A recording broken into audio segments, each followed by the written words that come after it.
Hello and welcome to the Bible classroom. I'm Miss Kathy. Would you like to help me feed Fred? Hi, Fred.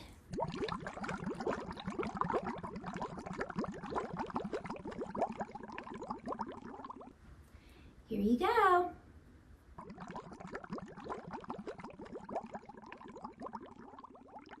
Today's memory verse is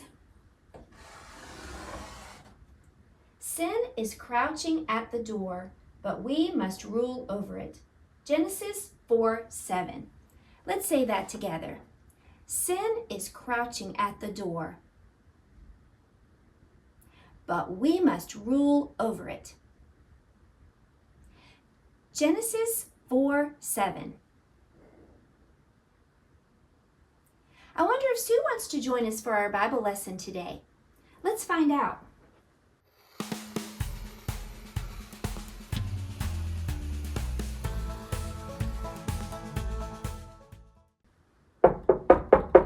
Sue! Hello, Sue. Sue, before we get started, would you like to play a game? Okay, here's how you play. I'll say something and you do exactly what I tell you to do, okay? Okay, Sue, look up.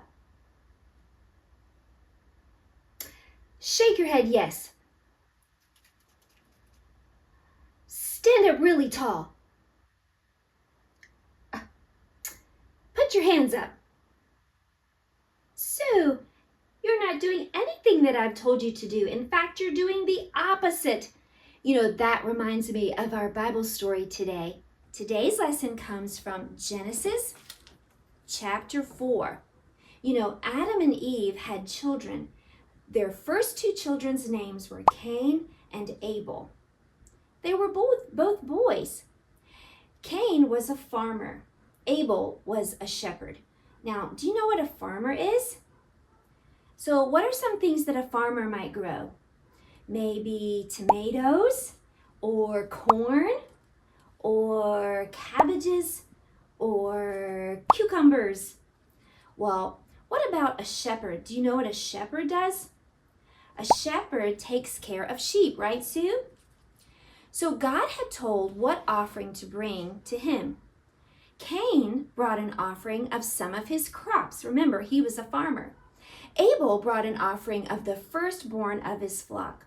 Well, God must have instructed them what was appropriate for them to bring as a sin offering. But Cain thought he would just bring what he wanted to bring. Abel obeyed God exactly. Abel's offering said, I am a sinner who needs God's forgiveness. Cain's offering essentially said, here's what I choose to bring. This should be good enough. God accepted Abel's offering, but not Cain's, and Cain became very angry. Cain was the first person to walk away from God on purpose. He wanted to do things the way he wanted to do them instead of obeying God. Let's read what God said to him. Genesis 4:6-7 says, So the Lord said to Cain, Why are you angry? And why is your countenance fallen? If you do well, will you not be accepted? And if you do not do well, sin lies at the door, and its desire is for you, but you should rule over it. God warned Cain that sin was like an animal, ready to pounce and overtake him if he allowed it. Rather than say that he was sorry, Cain refused to admit that he was wrong. One day, while they were out in the field, Cain killed his brother Abel. Well, soon God asked Cain where his brother was. Let's read how Cain answered God. Genesis 4:9 says, Then the Lord said to Cain, Where is Abel your brother? He said, I do not know. Am I my brother's keeper? And he said, What have you done? The voice of your brother's blood cries out to me from the ground. So now you are cursed from the earth, which has opened its mouth to receive your brother's blood from your hand. When you till the ground, it shall no longer yield its strength to you. A fugitive and a vagabond you shall be on the earth. There is punishment when we do wrong, Sue. Cain's farming would be harder and he would be a wanderer.